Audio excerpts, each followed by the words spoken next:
And this antenna called the eye receives light energy. And that light energy carried into the brain causes information to fire, to resonate within the brain. And the brain is what sees. The brain produces quite literally the world that you see.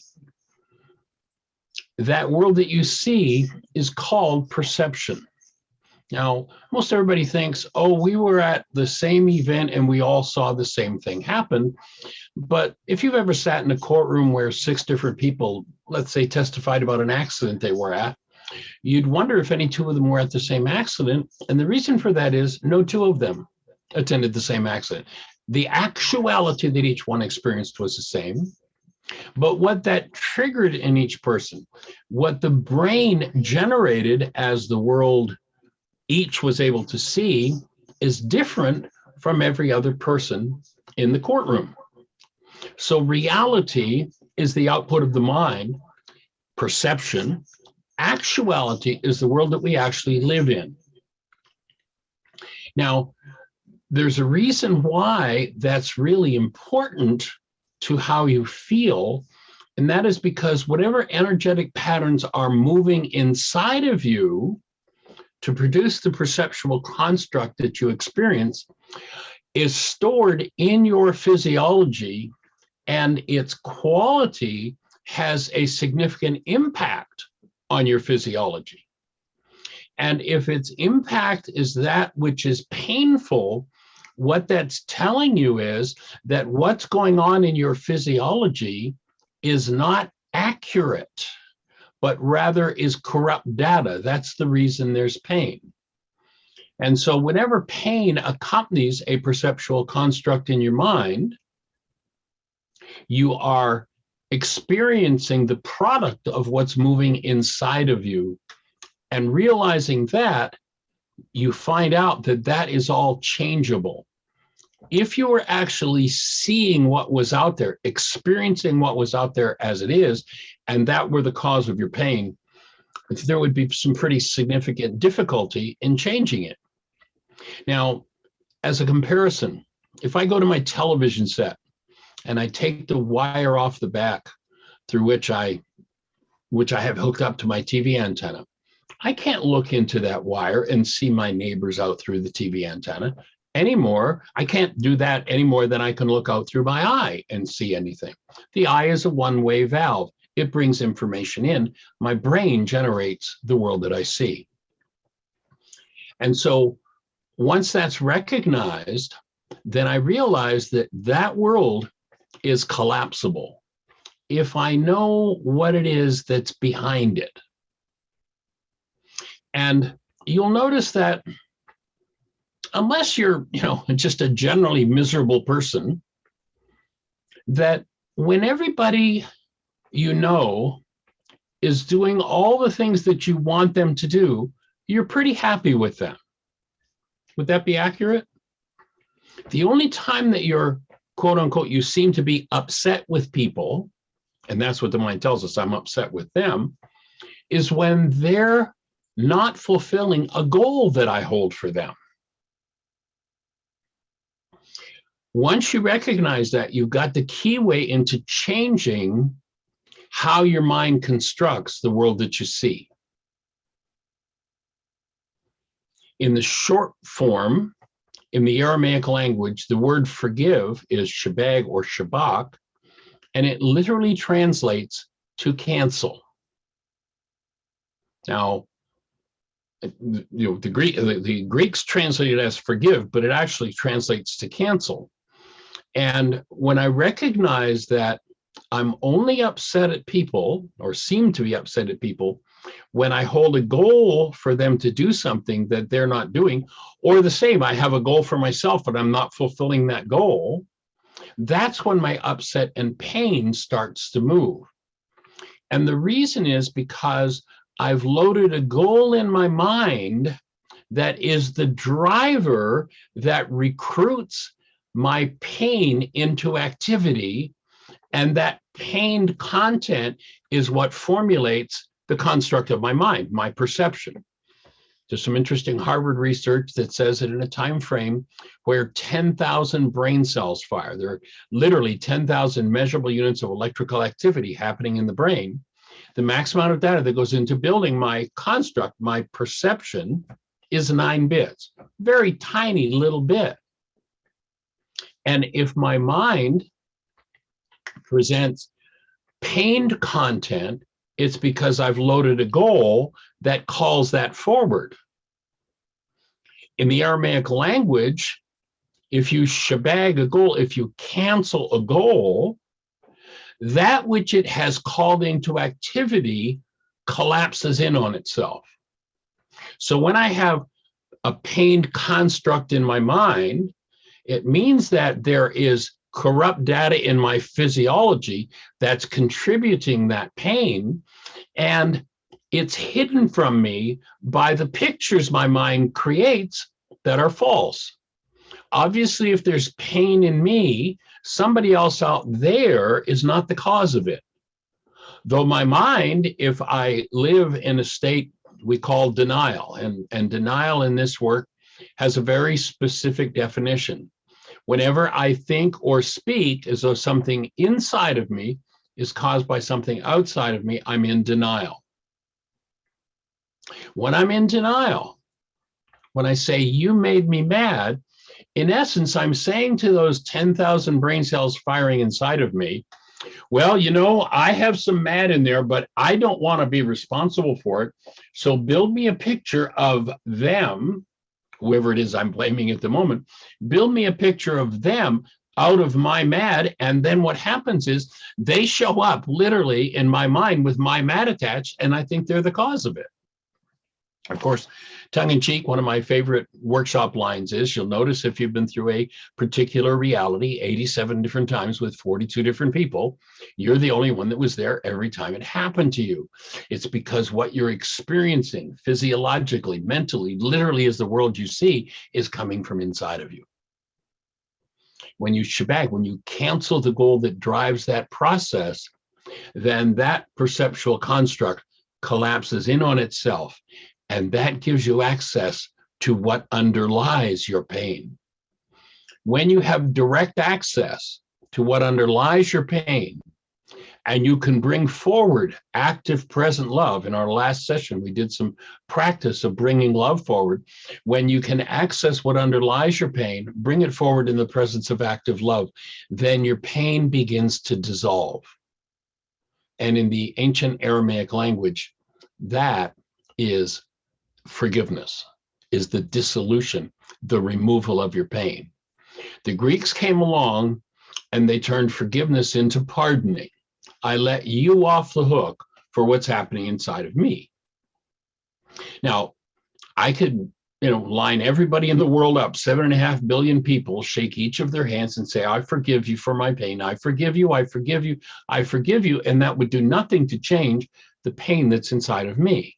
What the Greeks did is they gave us the idea of pardoning, letting somebody off the hook, and called that forgiveness, which it's not. Now, pardoning is a wonderful thing. Somebody does something that's off the wall, inappropriate, and you say, I pardon you, that's great. If you call it forgiveness, however, you won't go the next step and go inside yourself and remove the root of your pain. So what we're saying is, choose to pardon someone, great, nice thing to do. Then, recognizing you've been in pain, there's an energy inside of you that doesn't belong inside of you. Now you want to access that energy directly, not put it into your brain's perception of someone else, but confront it directly. And when confronted in the presence of love, it literally begins this process of dissolution. So that's kind of, in a nutshell, the process of forgiveness. And so everyone, I believe, has a copy of the reality management worksheet from the book, Why Is This Happening to Me Again? And I believe that Yinka has put a copy of the book in there if you don't have it. Unfortunately, the book's out of print right now. I can't sell you a copy, although you can go to Amazon and eBay, and you can always find used copies there if you want a printed copy, or you can download a PDF of it from our website in actually several different languages and print it off there yourself. So do we have someone who's going to... I've shared it in the chat for everybody. if you look in the chat box, it's got all Michael's details put in there, the PDF, and it to find his site as well. Sweet, thank you. I appreciate how you're organizing this, Inka. It's awesome, and I'm delighted to be here. After reading your book, I'm delighted that you're here. Cool. I actually have a copy. So do we have somebody who's going to volunteer to actually do a worksheet so I can walk them through it? Does anybody have one? I can volunteer, but I don't have a worksheet. But I'd like to volunteer. Okay. Well, Francesca, if you want to volunteer, we can walk you through the worksheet. You can just answer verbally. Yes. And or perhaps if you've got a pen and paper handy, you might want to just jot your answers down as we're doing it. And then once you get a copy of the worksheet, it'll make a little more sense for you. Yeah, sure. Yeah, but I'm here. I just put my camera on and be a bit more friendly. Okay. Um, And where are you located? Brighton, UK. Oh, wonderful. Well, welcome. Delighted that you're here. Thank you. So I'll go and get a pen. Yeah. Do you want me to show the PowerPoint up as it goes through the questions, Michael? Because I've got the questions on the PowerPoint. You don't have to. You can just go through the sheet. But Yeah, you want the questions on screen. If you've got the questions handy to put on screen, that would work. Yeah. I've got the pen and paper, so I'm ready. Okay. So we suggest that you date your sheets and number them. Okay. Yeah, I did go to your website and I tried to understand it and I couldn't figure it out. Okay. Well, then we'll just go through it. And as questions arise, please kick in with your questions. Okay. So number 1A, I seem to be upset. And here's where you inform your mind that it's been lying to you. I seem to be upset. Yeah. Because my trigger, so pick a situation where there's some sort of an upset in your life, but seeing as how this is the first time you've done the process, I'm going to suggest that you pick just a small issue, not your big major life issue. Yes. A lot of people hear, gee, I can get rid of my big major life issue right here now today. And, you know, it's a skill, and like any other skill, it takes a little bit of time. You know, you're not going to set a surgeon in to do, you know, a heart replacement. You're probably, for their first time, you're probably going to get them to work on a splinter in somebody's finger. You know, so we're going to start with something small. So if you went on a scale of 1 to 10 and that was your level of upset, let's make it something either a 1, a 2, or a 3 that there's disturbance about. Yeah, I've got something very appropriate to what you were talking about, which I So know is coming from me. Okay. So then the trigger, you want to write the name of the trigger. So anyone else that's going to do the worksheet right along with us. And I think you can probably, you know, click if you have a question that something needs clarified, and we'll clarify it. Would a trigger be something like rejection? I mean, is that what I feel? Rejection? Okay, rejection would probably be, rejection would go in the space for your thought. The trigger might be Bill, if it's Bill that you hold the thought Bill rejected you. Oh, okay. So the trigger is Deborah. Okay, so we're going to put Deborah in that first blank. Yeah, okay. And then write what happened. Now, not your conclusion about what happened, but what happened. We were on the phone and Deborah hung up on me. Whatever that might look like. No, it's whatever it is. I'm just using that as an example. So just write whatever it is. I'll say what it is, because then I can only through that I can understand what you're talking about. So because for instance, I thought the trigger was something else. So the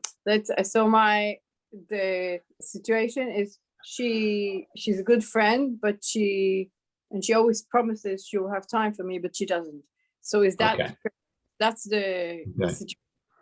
So the situation would be Deborah seems like she never has time for me, though she promises to make time. Yeah. Okay. Yeah. And notice as you think about that, what's happening with your breath. Do you notice anything? My breath. Hmm. Well, I'm feeling upset, I guess. I don't know. Maybe I'm a bit Okay. nervy. Okay. And your breath? I mean, have you slowed your breath down? Are you holding it all? The truth is I didn't notice. But Okay, well, but we're inviting everybody to start to notice that. it's more edgy maybe than Okay. and I'm not thinking about it. Yeah. Okay. So here's the reason why I'm going to ask about the breath several times, is because the breath is the device that determines whether truth moves in us, whether our thinking is on track, or whether we hide thoughts from ourselves. When the breath is held, it tends to shut down the flow of information within the mind. In fact, in the ancient teachings, they said, the veil of the temple must be rent in twain, torn in two. And that was interpreted as the purple curtain in the church has to be torn in two. But the temple is actually, in that context, in that language, the temple is the body, and the veil is the barrier between the subconscious and the unconscious mind. Holding the breath is how we hide things from ourselves. When I notice that I'm doing that and I purposely, consciously choose to breathe, I'll tend to be more in touch with the truth of what's happening inside of me.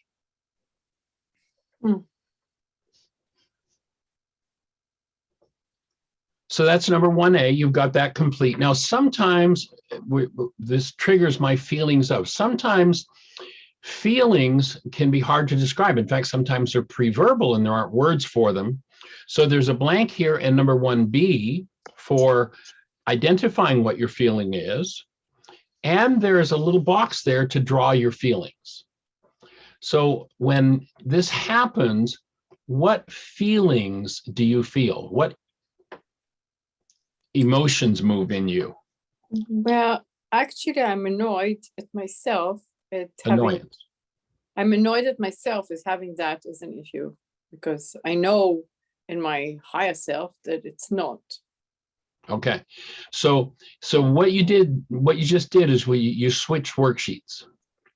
If you're going to work on a worksheet where you're the object of attention, so Deborah's doing what she's doing and I'm annoyed at myself for my response, that would be a worksheet where you would be number 1A. And the situation would be, I'm not living up to my own expectations, I'm in annoyance. So there are two different worksheets. Which one do you want to proceed with? I think about myself, actually. Okay. It's more interesting. Well, let's go back then. And Okay. the first blank is going to be myself. You write your Okay. own name in that blank. Yeah. And then the situation is Deborah doesn't make time for me when she says she will. Yeah. And I'm in annoyance about that. Yes. Okay. Okay. So number 1B, this triggers my feelings of annoyance. And then if there's a visual that might go along with that, you want to put it in that box on the right. Visual is thumping something. Anger. Thumping. So there's anger in with the annoyance. Yes. Okay. So now when you do this worksheet, what we're going to see is that those emotions are reflections or shadows of thoughts. When we put a thought in our structure that doesn't belong in our structure, that thought creates disturbance or pain. We call them thought disorders. Each thought disorder has a different warning signal, a different emotion attached to it.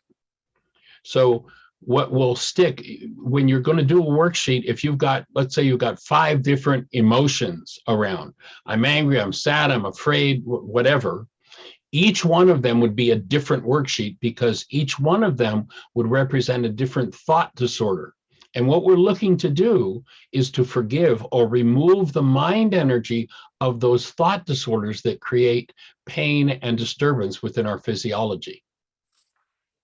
So let's stick with the annoyance. Okay, yeah. And then my thought that causes this feeling. So I in would say, order, I would say to stick with the anger. okay, well, let's change Yeah. the anger then up in, this triggers my feelings of anger. Yeah, And then what would be your picture representation of that? because my picture is thumping something, which is more angry than an annoyance, actually. Okay. Yeah. Okay. So in order to feel anger, and your mind tells you the lie that your anger's about what's happening between you and Amy, or pardon me, between you and Deborah, Yeah. what thought do you need to think in order to be angry? That I'm not being treated right, or I'm not being loved, or Okay, so Or- now you're back or- to the worksheet on Deborah. okay, for So myself. that's a thought, Deborah's not treating me right. So that would be in regard to the worksheet on Deborah, but you wanted to shift over to the worksheet on Yeah, yourself. Okay, that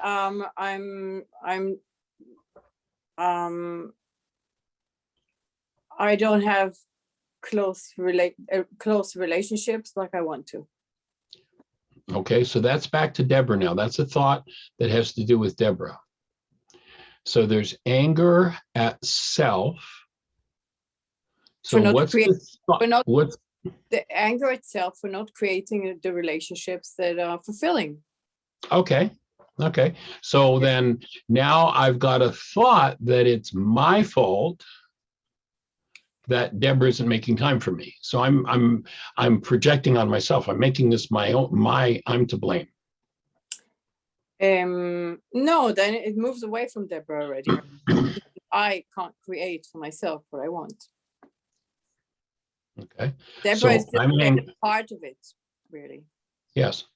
Yeah. So, but notice that we're now at the point where we've got 4 or 5 different issues, and this is normal. This is a perfect teaching spot, because that's how most people's lives are. They've got all kinds of things going on, and what we want to support people doing is being able to focus in one area and go through the whole process and move that piece of complication out of the mind. Then you might do another area. There's a particular point 2,000 years ago there where they say to this man, Yeshua, they call him Jesus. His name was actually Yeshua, and he wasn't teaching theology. He was teaching forgiveness was the core of it. And they say to him, well, how many of these darn worksheets do we need to do on my brother? Is 7 of them enough? And in Aramaic, he comes back. Now, the Greeks tell us he said 77 times 70 or 7, but in Aramaic, he said 77 times 70. You might do many, many, many worksheets around a given event, and you'll find that there are all of these different issues going on, and each one of them contributes to the complexity that helps people to stay in confusion. This work is about clarifying your mind, coming out of confusion and moving toward deeper and deeper layers of clarity, because conflicting mind energy creates confusion. Does that make sense? Makes sense when you say it, yeah. Okay. So it's kind of like, I use an example of, let's imagine I've got a whiteboard, like the one that I have behind me here. And I take a red marker, a blue marker, and a green marker, and I draw a circle on the board, 1 green, 1 red, 1 blue. I shine a light, a red light in the red one, a green light in the green one, a blue one in the blue one, and I've got clarity on each color. Now, scientifically, what we know is there's no such thing as color. Color is an interpretation of the brain of a particular frequency. If I have just the red light or the blue light or the green light, I've got clarity on each one of them. But what happens if I shine all 3 lights on the same spot, red, blue, and green? I don't get clarity on any of them. Literally, the frequencies of those different lights are additive. Energetically, they're additive and subtractive with each other, and I get some kind of a mix of them or confusion. Exactly the same thing happens in the mind. When I have conflicting thoughts and they appear in my mind, let's say that they're thoughts that aren't true, and then truth comes into my mind, when those frequencies meet, it creates confusion. Forgiveness moves the energetic patterns that create confusion out of the way so that I have clarity on whatever it is I'm heading toward. How does And- forgiveness do that? Well, let's show Okay. you. We'll go right through to it. Basically, remember that the word forgive means remove. We've got to Okay. get rid of this whole Greek foolishness that forgiveness is about letting somebody else off the hook because this energy is moving in me. When I remove an energy that doesn't belong, the confusion that was created by that energy will disappear. You know, you'll see as we get through to the other end of the worksheet, we'll ask the question, well, how are you feeling now? And most people will respond with, well, you know, I feel so much better. And I look at this situation and it's like, why was I ever so upset with it? It's foolish, it's silly. And what they don't realize is what's happened in between the two events is they've removed the interfering energy. So yeah, when the interfering energy was there, it seemed like all important, but once you removed it, it's like, it's silliness. But not until you go through that process. So we'll see how it unfolds. So you've got number 1C and now number 1D. Is there any form of punishment towards self in this situation that you find yourself having created? Oh. And it Maybe might be overthinking, trying to solve problems. stay in your mind. Okay. Okay. So Yeah. then that would go in number 1D. Okay.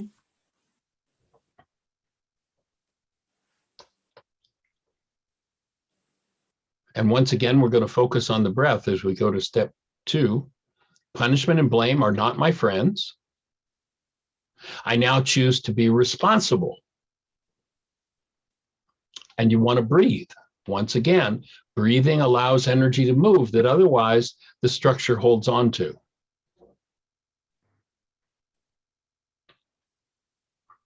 So people think oftentimes, well, all that needs for things to change out there is for me to punish them, and then they'll do better. When I do that, I forget that the disturbance I'm experiencing is mine and it's inside of me. What this sheet assists people to do is to go deeper and deeper inside themselves, find the places where the conflicting energy is, and remove it. Yeah, it's very interesting because if I was doing the sheet on her, then I do have a scenario in my head of punishing already. And I mean, it's like automatic, and I'm watching it, and I'm not going to act on it because I know it's ridiculous. But it's easier to see it with somebody else than with yourself. Right. But anyway, yeah, we said it already. Okay. And here's the thing. If that energy is in us, it's probably been going on in our bloodline for generations. And I may say, it's silly to do that. But the truth is, if 1,000 generations have done it, my mind is just going to pop in on automatic pilot. There's a thing in the mind we call the automatic decision system, and force me to do that, even though I may, in my head, say that's silly. If the pattern's there, it's going to tend to play out. What forgiveness does each time you apply it is it weakens those patterns that are oftentimes generational or cultural. It weakens the energetic patterns within us so that we're finished with that pattern. We're not inclined to do it anymore. In fact, we may not even remember ever having been inclined to do it. Or we may have a memory of it, but we recognize how ridiculous it was when we used to do it. Yeah. I mean, I was considering this morning that maybe the origin of this pattern is just that I simply get angry when I don't get what I want. Yeah. Well, and what that says to me, you know, if you think of the mind as a storage device, and the device has information stored in files, so to speak, your file on getting what you want has anger in it. So whenever you don't, I've got a goal. That goal literally calls into, remember, we've got 10,000 brain cells firing, 9 bits of data go into perception. That goal determines which 9 bits of data are going to be used. The mind is going to use the data that's moving. And so if in my file I'm getting what I want is anger, then that's what's going to be recruited into activity. Once I forgive that anger, once I remove that anger and I don't get what I want, I can go, oh, I'm not getting what I want. I can remember my mom, bless her heart, she passed away about 5 years ago at 95, and she just loved this work. And I can remember one particular event. She lived in a place where, the place where she liked to go shopping, and she'd do that almost daily, she had to cross a railroad track. And oftentimes she'd get to the railroad track, there'd be a train, and she'd get stuck there for 10 minutes, and she would just be fuming about it. And we did a forgiveness process on it. And the next, I forget what time frame it was, a couple of weeks later, we talked about it. She said, you know, I went out after we did that worksheet on the train, and I got to the train tracks, and the traffic was stopped. And she said, I just put my car in park and I read a book and I had a great time. He said, I loved it. It gave me an intermission to play instead of, oh my God, the train. Goals drive perception. If the goals we hold cause our minds to access some form of either generational, personal, or cultural trauma, then we'll just replay the trauma until we forgive it, until we dump it. Yeah. Yeah, cool. So I now choose to be, so I'm going to be responsible for what's going on. I'm going to own this instead of blame around it. And then number 3, we want to move to number 3 as we breathe. And this seems kind of like a silly statement, but in truth, a lot of times people want their upset because it has a benefit for them. Maybe it's how, you know, when they were 3, they got attention, or they got what they wanted was through upset. So there's a part of the mind that really doesn't want to feel better. And so making a new choice can make a major difference. So number 3 starts out with, I want to feel better. And now I'm going to go into verbal release. Most energetic patterns that we engage in as humans go into our structures through words. They go in verbally. We hear people say something, we take that on, we say that to ourselves. If that moves from verbalizing it, saying it to ourselves, it then moves into another level we call silent speech, where I say it in my own mind, not out loud, just say it to myself. And if I experience that to reduce stress, it will tend to become an automatic pattern in me. When I become conscious of those patterns, then I can see that a lot of them don't serve me and start to let go of them. So verbal release may seem a little bit silly for many people at first, but once you work with it and practice with it, it can be powerful to throw out an energy that doesn't belong in your structure. So here's where we do that in number 3. I let go of my feelings of anger. Yeah, okay. I want to feel better. I let go of my feelings of anger. And you can just visualize, take a breath and visualize whatever letting go of that anger might look like. You might actually see a wave of energy before your eyes. If you close them, you might feel, depending how you function, you might feel that energy move. Well, I had the thing with it the other day, and I saw where it originated many, many years ago. I mean, I don't know if it originated, but it has roots in places. So, right. Yeah.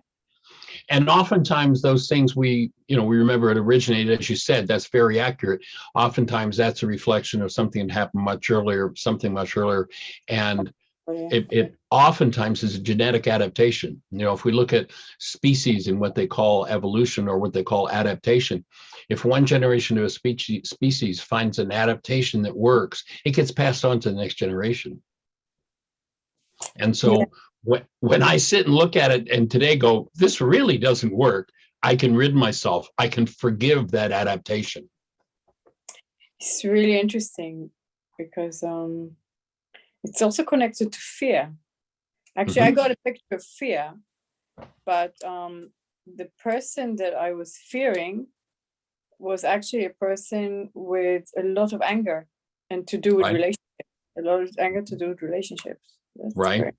yeah. Yeah. And just to take this back and see how it ties in energetically, I could just about bet from what you said that fear that you had around that person's anger was when that person wasn't giving you the attention that you wanted. More than that, but yeah. Well, probably lots more, but that was a component of it, most likely, when you look at where you started this worksheet with Deborah. Yes, possible. Yeah. Cool. And so I released the thought that. I released that what we want to see. Right. What the thought was that you wrote down there. I don't know what it was. What was one see? I released the thought that I'm angry at myself. Well, you want to release the anger, but then there was in 1C, you wrote down the thought that you identified being behind the anger. Did you fill in the 1C? No, I didn't write properly. So okay. I'm not Go back and let's see if we reconstitute it. When you touched into that anger, the thought was about not creating the way you wanted to. Was that it? Yes, Something not creating the relationships that I want. Yeah. Not right. Yeah. That's it. So I'm going to let go of that thought. Oh yes, I really want to let go of that. That'll be a good one. That's going to be a life changer. I've been trying to let go of that so long. I released that thought about not creating good relationships. I released that thought. Yes. Now, another thing that the ego does, one of its biggest things is, I need to be right. Absolutely, yes. And I think that comes oftentimes, especially if we're punishing parents. If I'm not right, I get punished. So the attachment to being right leads to crazy time. So this is a good place, if you identify that with that thought, to just, I let go of the need to be right. Like, I'd rather be connected to love. I'd rather function as love than be right about something. I let go of the need to be right and punished by. And then what was the punishment? But my punishment was to have these thoughts that are not pleasant to have. Okay. Punishment, yeah. And I can I can live without those thought disorders. It's like enough of them. Yeah. I've controlled enough of my life, right? Yes. Okay, big breath. And then number 4, what am I willing to replace that all with? I'm willing to live peacefully. And if this fits, there's a checkbox there. I'm willing to live peacefully. I'm willing to be happy. And I'm willing to go through the symptoms of healing. I'm willing to go through the symptoms of healing. Now, this one can be a bit tricky. It's a major piece of the puzzle. And one of the reasons why, my take, having worked with people with this process for the last, specifically the Aramaic forgiveness process for the last 40 years of my 50-year career developing this work, is that oftentimes people get stuck in those patterns of false identification with self and the pain that went into their structures that they had no idea what to do with and no idea how to deal with it. So they just shut it down. That's where the breath is held. That's where people become addicted. They do things like sugar, they move to caffeine, they move to alcohol, drugs, in order to shut those things down and not feel them. And they literally become locked into tissue. And any energy that goes into the system, I don't know if you're on the session we did a couple of weeks ago, but I usually open this workshop with one of my favorite quotes from Albert Einstein, and he says this: on such things as matter, we've been all wrong. What we have heretofore called matter is energy, energy whose vibrations have been so lowered as to be perceptible to the senses, there is, I mean, he just says it, there is no matter. Matter doesn't exist. If we could alter the rate at which we think we see and look at a representation of this form, we'd see this whirring mass of electrons, protons, neutrons, and light. We would not see a body. You don't have a body, you have an energy system. And relative to this integrated energy system, when you bring a quality of energy in that is of a disintegrative nature, on its way into the system, it creates symptoms. Wherever it finally lands and resides, it creates disease. And if you're ever going to heal that disease, that energy is going to have to reverse its flow and be moved back out. And it happens on 3 levels: physically, mentally, and emotionally. So on a physical, and here's where willingness comes in. I like to call willingness cosmic grease. If I'm in resistance and I don't want to feel this energy, I don't want to do it, I tighten up, I hold my breath, and I lock it in.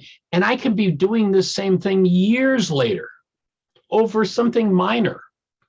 Or on the other hand, if I'm in willingness, if I have cosmic grease, okay, I'm willing to access this energy, I'm willing to be with it, and I'm willing to breathe through it and throw it out. I can go through something that was like a major event and be finished with it in 2 minutes in willingness. So on a physical level, healing looks like any kind of physical symptom you've ever had and low energy. On a mental level, healing looks like any kind of negative thought you've ever had and confusion. On an emotional level, healing looks like any kind of negative feeling you've ever had and depression. That's what healing looks like. As I access those energies that when they're stored long-term somewhere in tissue, they create a disturbance we call disease in tissue. When I stand in willingness and I let myself access that which I've stored away in a place that I don't want to deal with, I can move it back out and I'm going to get to experience it. So this statement is one of, I'm willing to go through the physical, mental, and emotional symptoms of healing. And it can be good to verbally affirm that to yourself each time you do a worksheet, because you never know what's going to move. It can be something significantly painful, physically, mentally, or emotionally, that aberrant energy is causing. And so I want to approach it here consciously, willingly, to let this move through. And there are 4 things, just for information's sake, that will tell you that if you're symptomatic, you're in a healing process rather than a disease process. A lot of people get a symptom and they run out to grab a pill to shut it down. Well, if I have a symptomatic energy going and I grab a pill and I stuff it down, I haven't done anything to get rid of it. I've just moved it out of sight. It's like sweeping the dirt under the rug. Sooner or later, I sweep enough dirt under the rug and the cockroaches and the mice come and things get messier and messier. So what I'm doing here is I'm going to step into willingness and I'm willing to access it. So 4 things when I become symptomatic will tell me that my symptoms are healing in process. I ask myself first the question, in a general way in my life, and this could be nutritionally, emotionally, relationship, forgiveness, exercise, am I doing more and more of the right things, the things I know that will carry me forward? If I'm doing that, that's one check mark that says, this is probably a healing crisis. My symptoms are healing in process. The second thing I ask myself, I've been doing the right things. Just before these symptoms struck, had I hit a new level of vitality? You know, you're doing your work, you're getting stronger, more vital, you're feeling better, you go to bed at night. Man, I am so high, I'm as high as a kite, I feel so great, this is wonderful. And then in the morning you wake up and you wonder if anybody got the number of the Mack truck that went through your room during the night. It's like, what happened? I was so high last night. Now I'm lower than a snake's belly. What happened? Well, the body-mind unit has a built-in protect mechanism. If there's a disintegrative energy there that is dangerous to us, that we don't have the vitality to handle, the system is never going to yield it up. When I hit that new level of vitality, the system says, we've now got the vitality we need to handle that old disintegrative energy, and up it pops. So the second question is, am I doing more and more of the right things? The third question you ask yourself is, and this is more for the long-term process of doing this work. The third question is, what's happening with my elimination?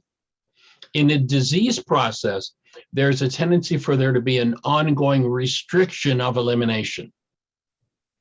And we're talking about all of the eliminated organs. We're talking about the skin, we're talking about the bowel, the urinary tract, the lungs, the mucous membranes.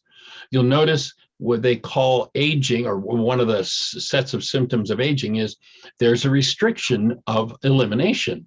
And that's because we've been progressive. It's not anything to do with age. It's been a progressive shutting down of elimination. So here in willingness, I want to open up to elimination.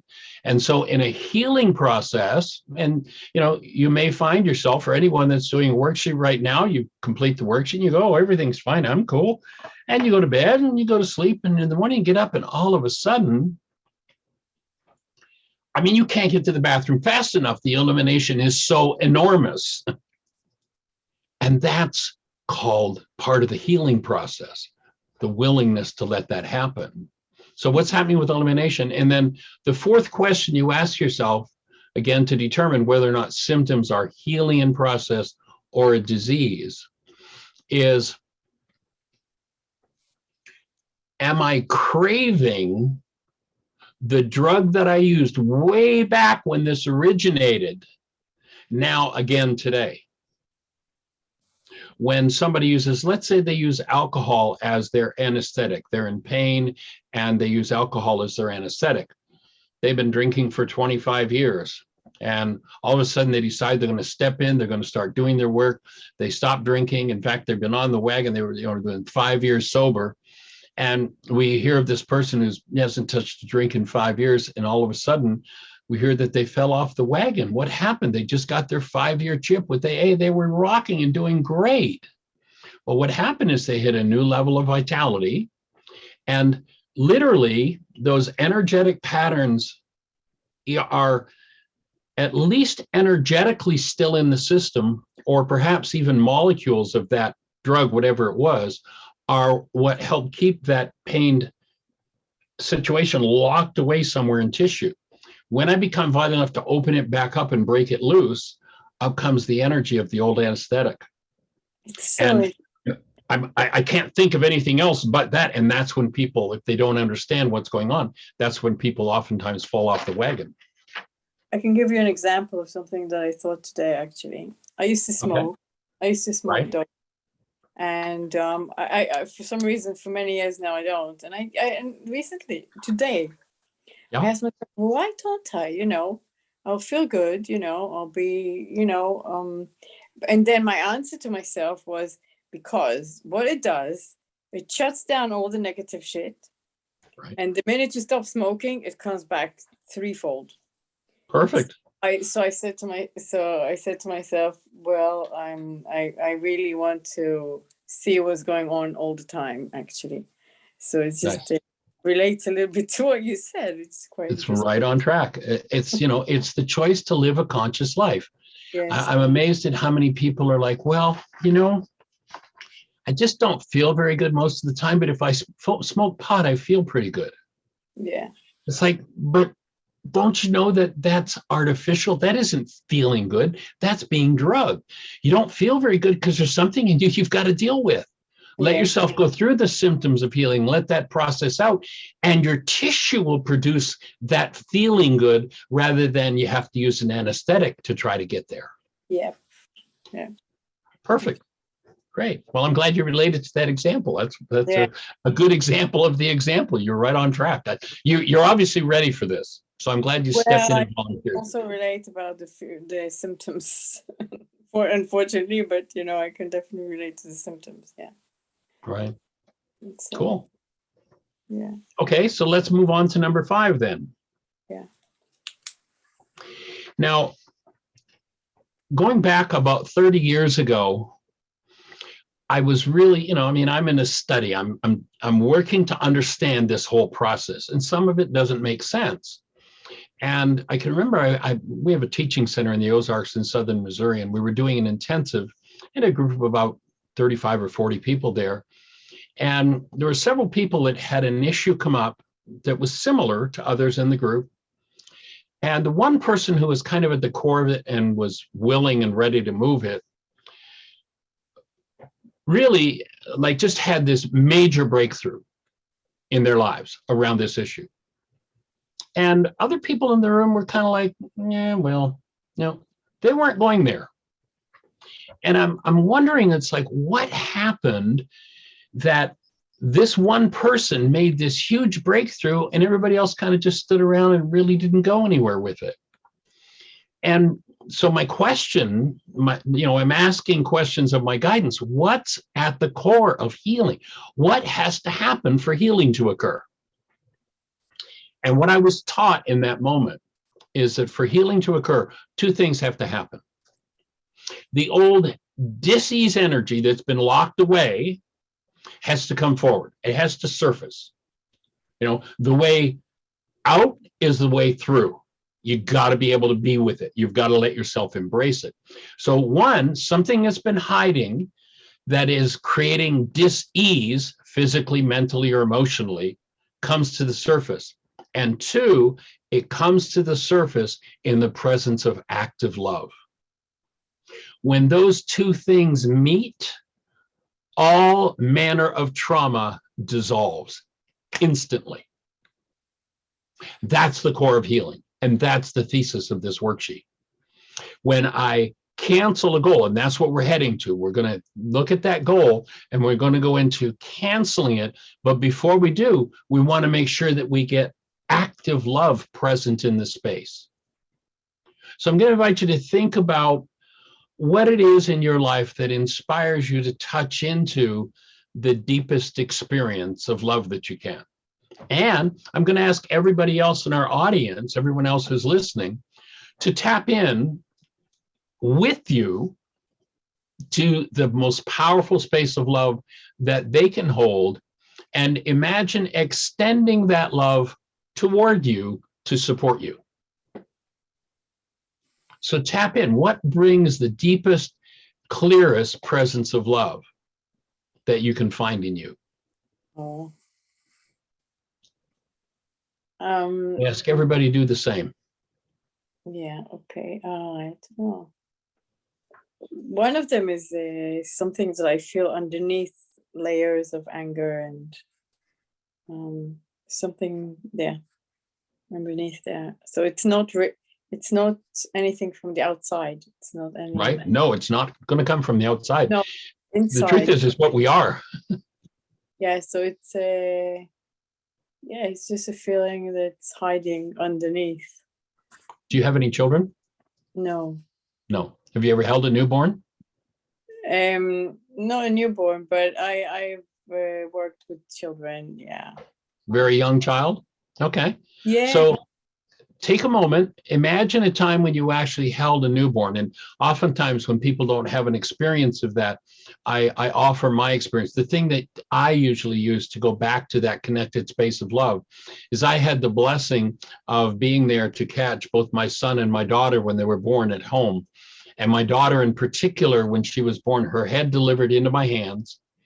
They tell us that a child can't focus their eyes for several days after birth, but my daughter just did a crystal glaze, clear as a bell, right into my eyes and grinned at me.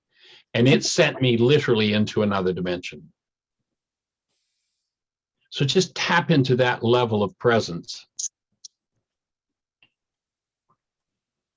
Actually, and I'm going to, I think, change what I share with people to inspire them toward that. Just yesterday, we had some relatives come and visit, and my wife and I, Jamie, raise our granddaughter, who's 3.5, 3 days a week. And she just got this affinity for babies. And her cousin, and brought her newborn baby. who's 3 months, and Aria, Rain, our granddaughter, just fawns over babies. And afterward, we were getting ready to leave, and Jeannie and Arya Rain were in the car, and I went in to get something out of the facility we were at. And while I was gone, she said to Jeannie, "I just love Papa so much. I wish he was little again, and I'd love him even more." That's my granddaughter at 3.5 just yesterday, tapping into the presence of love. So when you do this process, you want to find the deepest, clearest connection to love that you can bring forward, so that that active presence is there when you access what's underlying this circumstance. Okay, but I mean, like, a different one. That's just one of them. I don't know. Yeah, pick any one. Yeah, Anyone okay. that just taps, just brings that energy forward for you Yeah, okay. experientially. That's a good one. Okay. Yeah. So I choose to restore the condition of love to my mind. And then there's a self-test, a loving thought that I can have about 1A. So this would be about yourself. So have you restored love? Back there was anger towards self. What's a loving thought that you can have about yourself? Well, that I'm perfect as I am. Yeah, nice. I like the energy in your voice with that. Nice. Okay. Nice shift.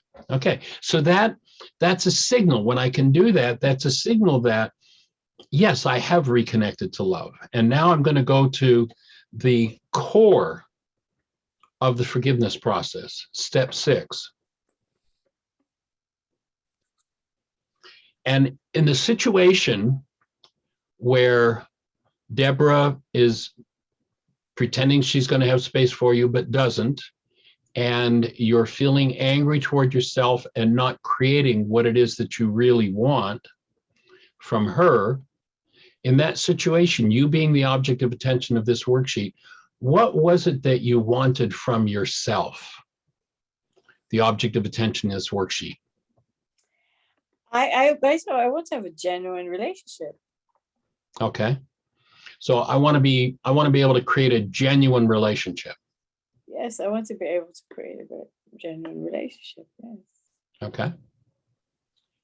And now that would relate to Deborah, but we shifted a little bit away from Deborah to self and about your creative capacity. Yeah.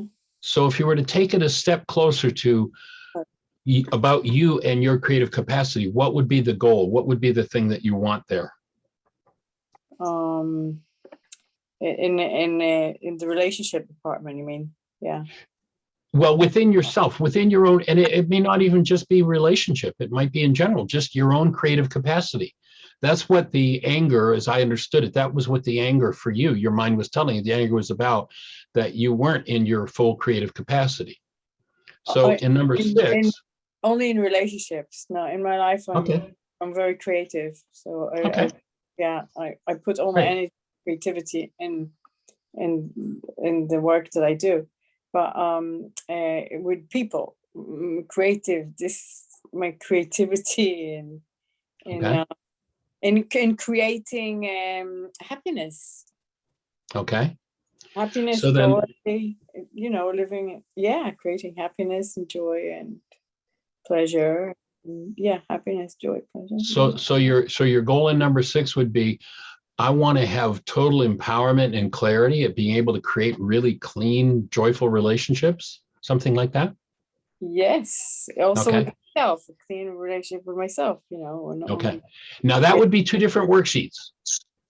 One regarding others, that would be one worksheet, and the other one, I do another full form on that one about self. That's kind of shifting into another issue. I think that's a really important one. But when we finish here, I do this whole worksheet over just in regard to that goal with self. But I thought we were doing the self. This was my anger. Well, we're doing a worksheet, but wait a minute, we're doing a worksheet about your creative capacity regarding what happened with Deborah. So it's definitely creating joyful relationships, deep, Right. meaningful, joyful relationships. Yes, right. Absolutely. And the other worksheet that I'm suggesting you do, because you then tie it into, and I want to create that with myself. Okay. So what I'm saying is that would be another very productive worksheet. Just watch the subtleties of your mind. That would be another very productive. Do in essence, the same worksheet, only it's me creating a relationship with me. Okay. Just a shade different.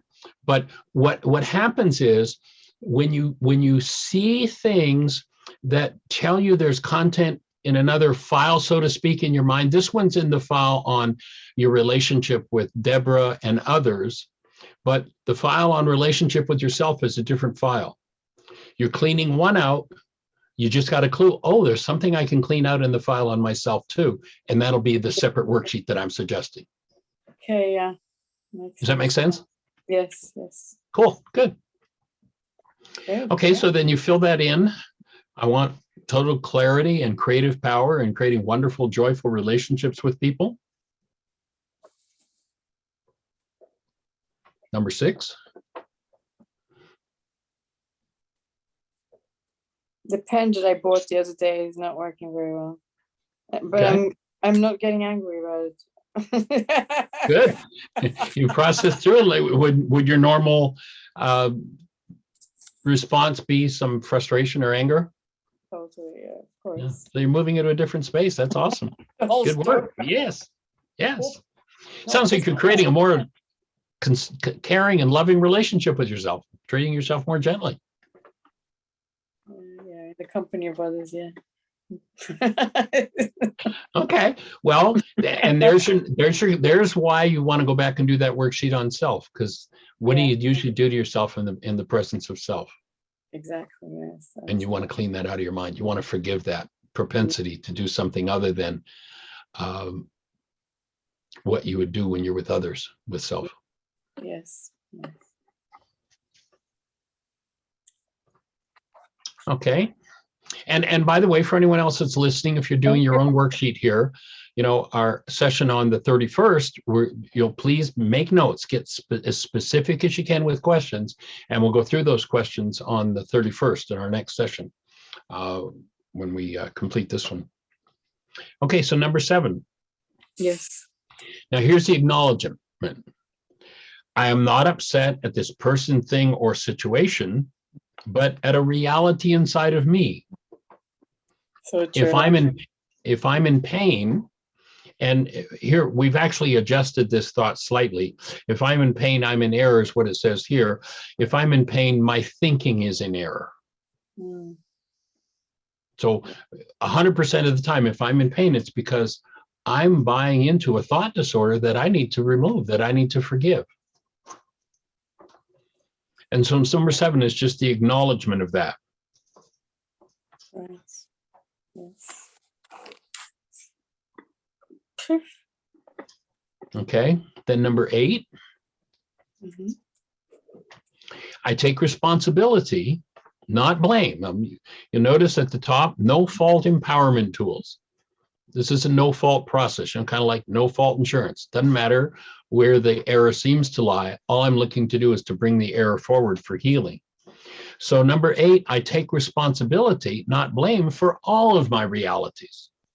If my power person was always pointing the finger at me and telling me about how I was wrong and I was to blame, then, they can be dead and gone, and I'm still pointing my finger at myself and calling myself to blame. Here, I'm ready to let go of that. And then to recognize, I want to confirm for myself, every reality in my mind is changeable. And I now choose once again to connect with love instead of my upset.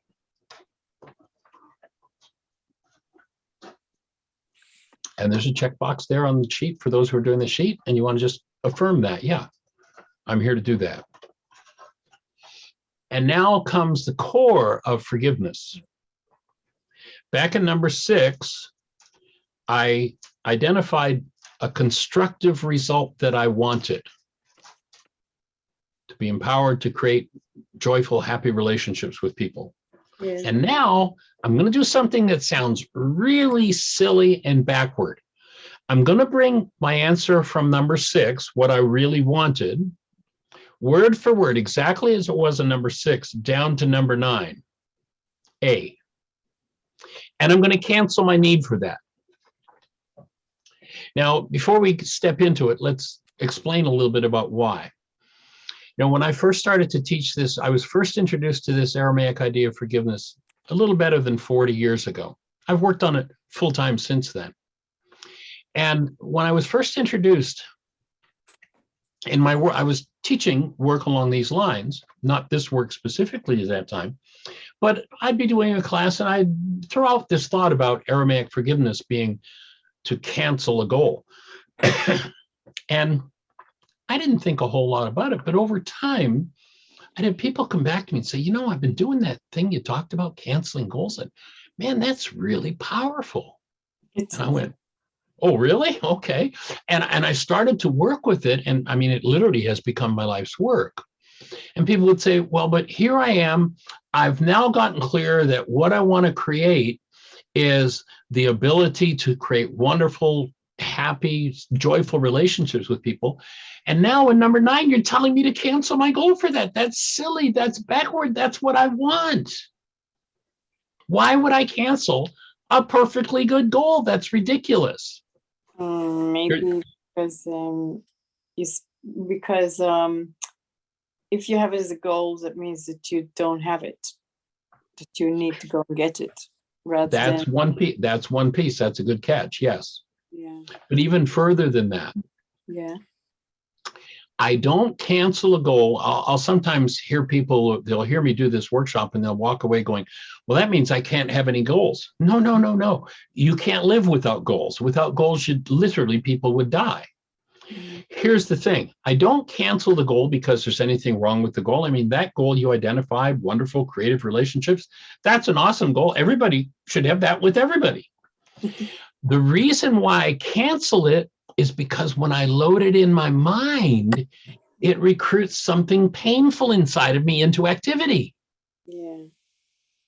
I cancel it so that that which has been resonated into activity in me and creates my perception, that perception, when I remove the goal that recruited it into activity, causes that perception to collapse.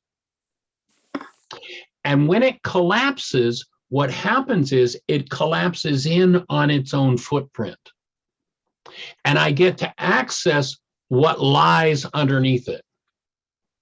Now, with our global audience, I'm not sure, how aware people might be of this piece of information, but it's one I use here in America because, of course, everybody's familiar with 9/11, the Twin Towers that went down in New York City back in on 9/11. And if you remember seeing those towers, we saw this huge building that collapsed in literally at free fall speed on its own footprint. That's the visualization I invite people to use when you've got a pained perception, is that when you cancel the goal, you allow that thing to collapse in on itself. And when it collapses in on itself, it gives you direct access. You've cleared that 9-bit space, the conscious space, and now you've opened a pathway literally from the unconscious mind where the pain is hidden and stored through denial. You are able to bring that unconscious pain forward directly into conscious awareness. And when you bring that forward in the presence of active love, that's when forgiveness happens. That's when that is dissolved by the exposure to love. So I'm not canceling the goal because I can't have it or I don't want it. Sure, I still want that goal. I'm canceling it because I recognize whenever I load it into my mind, it brings pain into activity in me. I cancel it so that I can access that pain directly and remove it, literally forgive it. Does that make sense? So you make that and then you say you cancel it. So then you see what caused you. Then you see what pain caused you to make that goal. Exactly. Well, not necessarily the pain that caused you to create that particular goal, but whatever it was that was recruited that's still hiding in the unconscious. If you listen to psychologists, they'll tell us 90, 95, sometimes as much as 98% of our thinking is unconscious. My thesis is it is not natural for a human being to have an unconscious mind. We have an unconscious mind because we've been taught to live in denial. We've been taught, you made me mad, you made me sad, you made me afraid, he hurt me, they disturbed me, that pains me. And when I do that, I'm telling my mind that it has to hide something from me. I'm telling my mind to create an unconscious compartment that I have no access to. I literally dissociate from that content. When I cancel the goal and the perception that comes from that unconscious part collapses in on itself, that's when I can go back to my unconscious, bring love to the unconscious part of me that's in need of healing, and that's where the forgiveness occurs. So in step 6, I identified the goal that drove me to pained perception. In step 9, I'm going to cancel that goal so that collapse can occur. So step 9, I cancel, I let go of my need to be empowered to create wonderful conscious relationships, or however you worded that exactly in number 6. Yeah. I cancel my need to create loving, intimate, authentic relationships. Yes, perfect. So I'm going to cancel my need for that. And then you're bombarded with all the relationships weren't like that. Yes. So what's coming up for you? What's happening? Well, That's exactly a bombardment of people that didn't have relationships like that with. Oh, okay. Yeah. Now, when that happens, we also tend to open generational patterns. And back when I wrote the book originally, and the worksheet has advanced significantly from when I wrote this 25 years ago, there's actually a step 9B in here where we invite help. We ask for help with this because, as you say, you're bombarded with all those old things. And when you realize that, we've only got a 9-bit mind, I like to call the 9-bit processor, how am I going to clean up if there have been 100 generations of pained relationships in my bloodline? How, with this 9-bit processor, am I ever going to clean that up? Well, in the ancient Aramaic language, go ahead.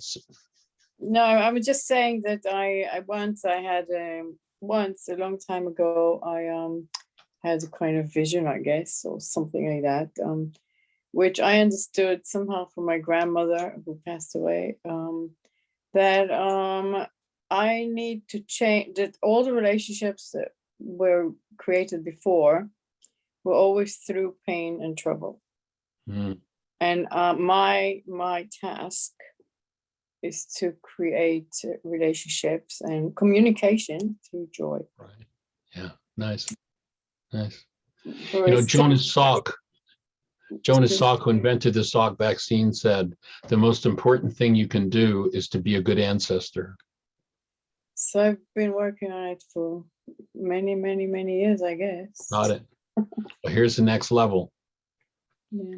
So what Yeshua taught 2,000 years ago is that there was an elemental force in us, recognizing that when we think about this Harvard research, 9 bits of data while 10,000 brain cells are firing. What can I do with 10,000 brain cells firing when I've only got 9 slots for information? What Yeshua taught was there was a power in us that in Aramaic was referred to as Ruka de Kudsha, and it is defined as a feminine, it's gendered in Aramaic feminine, a feminine elemental force in me that, when invited into activity, undoes the effects of my errors and teaches me the truth. So I'm going beyond my own mind and my own capacity, and I'm recognizing that there is this elemental force in me, and I'm inviting it to help. I'm inviting it into activity to help shift and change my mind. Mm. So we could put a 9B in here. Now that I've canceled my goal, now I'm going to invite this elemental force, Rukutukudsha, to undo the effects of my errors. Bring me into direct conscious relationship with those unconscious parts that my grandmother told me about. I'm willing to come into relationship with those parts, and I'm going to ask that power for support in processing through them. And literally, as you change those dynamics energetically, you know, if grandmother was referring to what she saw happen to your great-great-grandmother when she was a child, by you being willing to move through that energy, even though great-great-grandmother's maybe been dead and gone for 100 years, she still exists as an energy system. And as you process through that, you lift the load off of her field. And you become a healing force for the generations. And, you know, when you realize this power that Yeshua talked about literally undoes the effects of our errors. And that means that if I'm in the same error as great-grandmother was, that my grandmother was referring to, trying to figure out, trying to understand, and trying to inspire me to fix, if I don't know how to deal with that, how am I ever going to change it? But this feminine elemental force is, we could say, big enough to deal with all of it, has the power to deal with all of it. All we need to do is use our free will to invite it to go to work. And so I'm inviting that feminine elemental force to lift that load. And so if it was great-grandmother who had children, who had children, who had children, and here I am, each generation's been impacted by it, the effect of those aberrant energies introduced in great-grandmother's life has impacted all of us since then. I'm willing to be the space. I'm willing to open what was called the veil of my temple. I'm willing to open that and process through all of that. And I open the space for all of the generations past and future to be freed of it.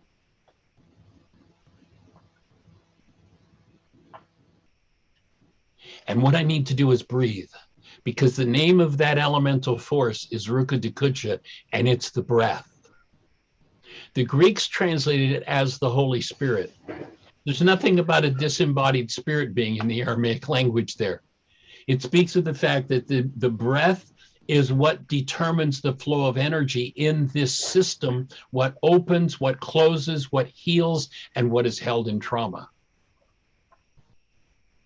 And so how about you've canceled the goal, now invite whatever. Now you might call it the higher power, the superconscious, the subconscious, the primordial X, whatever term you choose to use for it, but invite that power to go to the Great Spirit, to go to work in you and your generations to undo this pattern. Yeah. And breathe. Invite the power of the Great Spirit to help me resolve this, and bring it to its beauty. I don't know how to put it. Beautiful, perfect. Beauty. And breathe. Make sure you keep your breath moving. The tendency is, when there's something we don't want to feel, is to shut the breath down. And so, and notice you've got a whole community of people here that Yenka's brought together to support you in this, to do this. You're not just doing this piece of work for you. This is for all of us.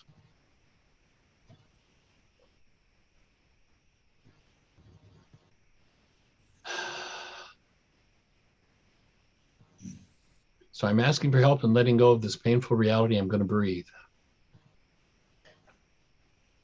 And then in number 10, how do you feel? How do I feel? Yeah, how are you feeling? Very overwhelmed and touched. Very, very touched by and I feel I feel that it's going deep. Nice. Cool. Yeah, it's going very, very, very deep. Okay. And do I have any insight into that depth? If I were to try to put it, and maybe it's not something that can necessarily be put into words, I might just want to just breathe at this stage. You know, if I'm sitting doing this at my desk, instead of trying to figure out, oftentimes the head tries to figure it out. It can be really useful to just sit and just be with your breath for a few minutes. Just breathe into it and let yourself just Well, feel. Well, there is something that I would like to share about Please. that. Yes, that this is a strong validation that I'm in the process of doing it. Because if it went back to that idea, that you know, that inspiring thing in my grandmother, then it's really gone back to a very core thing. And so it's very empowering. To know that you're not just mundane living, but you're actually doing it. Absolutely. Yeah. Yeah. Power. That's the whole idea of this worksheet. That's what it's all about. Yeah. And our commitment, what we're here to do, the thing when Yanka said, would I come and participate in this? It was absolutely. And the commitment that Jeannie, my wife, and I have is to make this a tool available to every mind, heart, and being on the planet, because it's time for the insanity on the planet to be finished. It's time for us to wake up and clean up our minds, clean up our lives, and start to live as human beings. Yeah, and doing it in a group is empowering. Definitely. Definitely. Having a team to hold a space. I mean, you look down through the ages, and the spiritual work has always ended up in community, because it takes community to do that. The places where I have a weakness, you have a strength, and you can support me. In the places where you have a weakness and I have the strength, I can support you, and a whole community leads to uplift all around. Yeah, it's beautiful. Sweet. Then the final step is what you want to do is formulate. Now, this worksheet is on yourself. It would be a different worksheet on Deborah, but this worksheet being on yourself is to literally connect with on a new level and join with the love that you are. So number 11, I join with the love in you, and that would be your own name. And I'm willing to have. And here you want to formulate a new goal. A goal that you're willing to actualize and produce in your life towards self. In regard to everything that we've talked about through this worksheet, what would that goal be? A loving relationship to myself, obviously. Yeah, sweet. Nice. And if I went back, and Yanka has videoed this, so you'll be able to go back and listen to your voice tones and such, and then just listen to your voice tone and what you just said. Okay. And I rest my case. It's awesome. Nice work. Nice work. What a great example. Thank you. Powerful. Thank you. By the way, you can go to our website, and Jeannie has a section on the website. Our website's about 20,000 pages. There's a section on the website, and this video will be added there, but there are about 20 or so different radio shows where either myself or there's a clinical psychologist, Dr. Tim Hayes, has done my work for the last 17 or 18 years. He also co-hosts on the radio show. Either myself or Tim or Jeannie have walked somebody through a whole worksheet. And you'll notice there were certain questions and certain accent points with the work we just did. Each one of those 20 different radio shows has a different accent, different twist, different learning process about forgiveness. And so if you really want to incorporate this, if you really want to learn it, I invite you to go back and watch or listen to each and every one of those shows. They're free on the archives. You just go to our website, whyagain.org. The title of my book, Why Is This Happening to Me Again? First word, last word, whyagain.org. And then on the home page, you'll see a picture of a microphone with information about our radio show. Click on that and drill down, and it'll take you to the special archives, which are the shows that over the last 11 years we've considered to be some of the most important. And as I say, there are about 20 or so of those that were where we did exactly what we just did now and walked through a whole worksheet. So there's lots of examples. And again, you can connect in with the radio show if you run into specific questions, difficulties. Call the show, have a conversation with us. We're delighted to offer all the support we can. And or go to your app store on your phone and type in the words Heartland, No, H-E-A-R.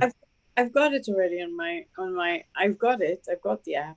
Okay, good. I opened it.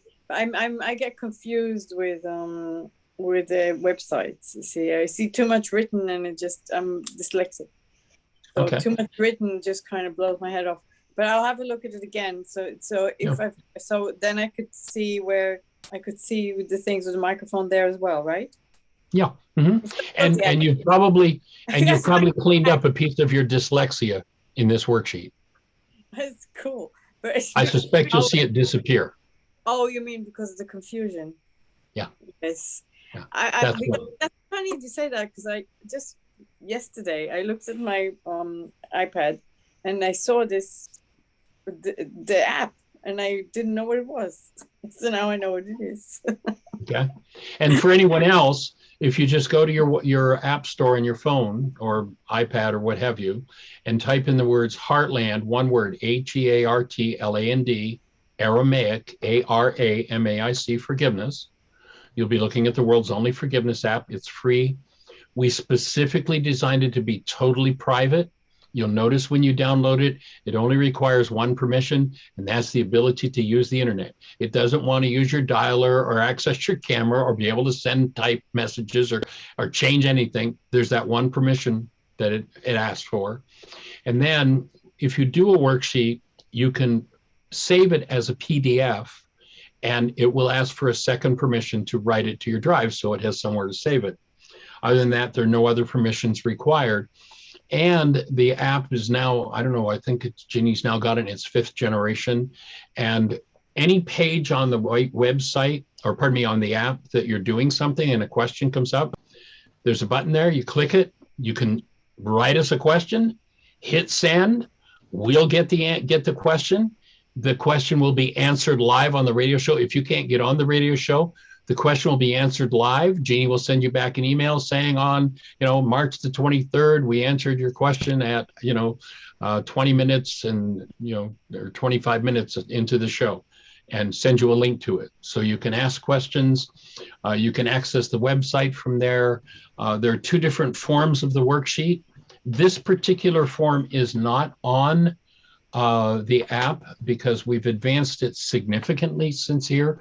This has all the key steps, but in the 25 years between when we published the book and now, we've added several refinements. So there are 2 different forms of this worksheet on the app.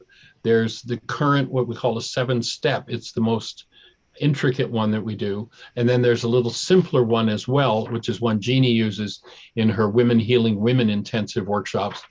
There's also a children's game in the app that's called the Drag On Cling On game. You teach children not to drag things on in their lives, not to cling on to things through forgiveness. So it introduces kids to the forgiveness process. The commitment is there in several forms from our Healing Through Relationships workshop, and links to all sorts of things on the website. So that can also enhance your process. So does that leave you with any questions from the worksheet that we just did?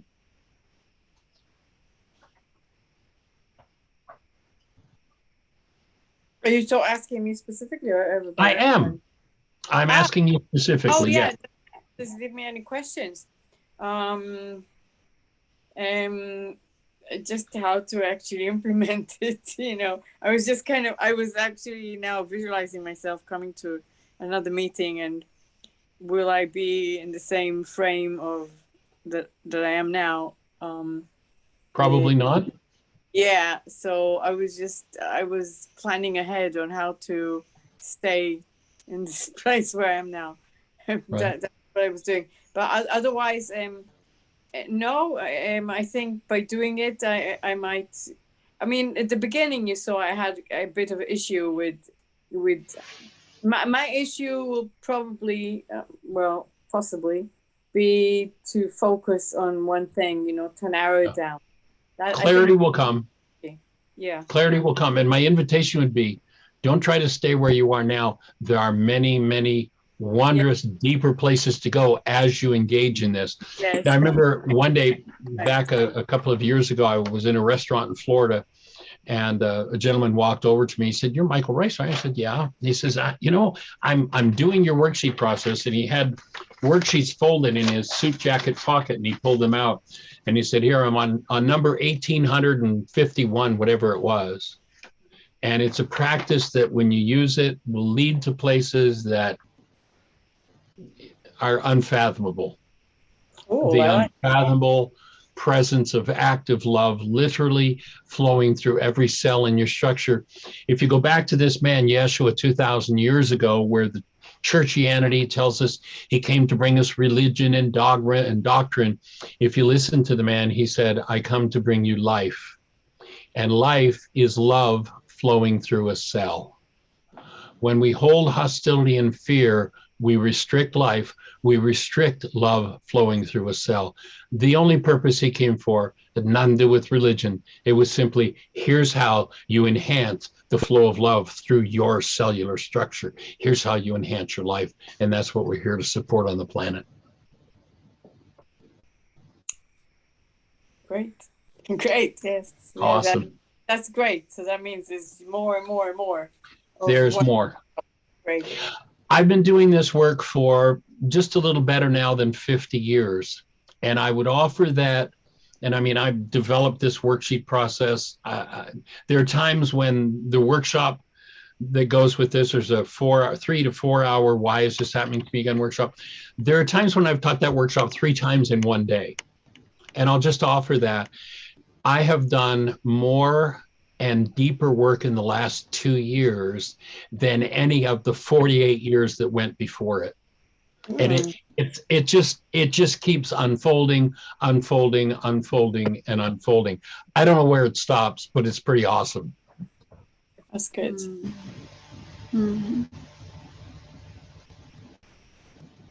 Fabulous. Well, let's open the floor to others if anyone else has any questions. Oh, here, Yinka's just put on the screen something that comes from a book we published called Healing Children, Loving Children. There's a woman named Julie Haverstick, who was a school teacher in Dayton, Ohio, who almost 40 years ago became involved in this work. And she taught kindergarten in grade 1. So she took these tools and put them into a children's format. And so here's what she would take this, which is now on the screen, put it on one whole section of the board, and it would stay there for the whole school year. And she would tell the kindergartners in the grade 1, here's what we're here to learn. We're going to do some letters and writing and math, all those other things, but here's what we're really here to learn. Let me read it. Who am I? I am somebody. I am bright, capable, and lovable. I am teachable and learn easily. I tell the truth and am a gentle listener. I respect myself and others.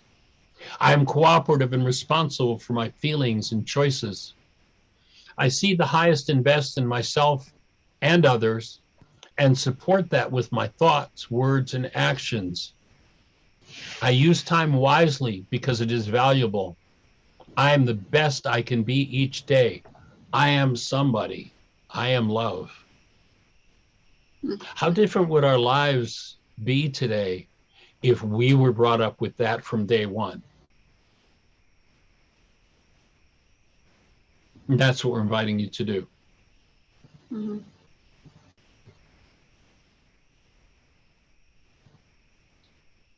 So Yinka, do we have anybody with any questions? I'm going to just stop sharing the screens then. Okay. Well, welcome back, young lady. There we go. And if for those that haven't looked at the chat, there is all the details that have been put in the chat that Michael just spoke about, the Heartland app. For those that are in the WhatsApp group, I will share all these details as well in there for later on. And we've got Gina who's raised her hand who wants to ask a question. Great. Hey, Gina. Hi, Michael. Thanks for joining us again. Delighted, honored. Thank you. That was an amazing session with Francis there. I love your work. I shared about my park manager last time, and that seems to be doing a bit better right now. You know, it's amazing. It works. It does work. I was flashed by a speed camera tonight. Oh my God. How do I deal with that? On top of the grief of my son dying, you know, and I've got so much going on and I don't even know where to start, Michael, you know, and I was rather hoping you would do a worksheet with me, but obviously, you know, time has run away. Well, here's my thought. Here's my thought. And if this works for you, Yinka, we did this form of the worksheet from the book because the book is available and it's out there, but there's a 7-step worksheet that we do, and perhaps our next session, or you had planned it to be questions, Yinka, maybe the session following that, you could do a worksheet, and we'll do a worksheet on or using that 7-step one. There are more intricate pieces to that worksheet. That's why we started with the simpler one, but perhaps we can pick that up. And here's my feedback to you. Start where you are, whatever's in your mind. You know, if what your mind is focused on in the way of upset is, I got a speeding ticket. Well, I hope it happened. I only flashed. I'm hoping it doesn't, I hope it doesn't progress. Okay. Because I got flashed a few weeks ago and it didn't. So I'm really hoping and praying that it doesn't. Well, I'll hold the space that it doesn't. But in the meantime, here's how you can help to keep it from becoming a ticket. Any fear, any disturbance in you about being flashed is an energy that literally sets up a field, literally sends out a field that impacts everything and everybody around you. If I do forgiveness with that, if there's some fear that it might happen, and I delete that fear, then whoever it is that reviews all of the pictures that come in on the camera, they're going to tend to look past that one.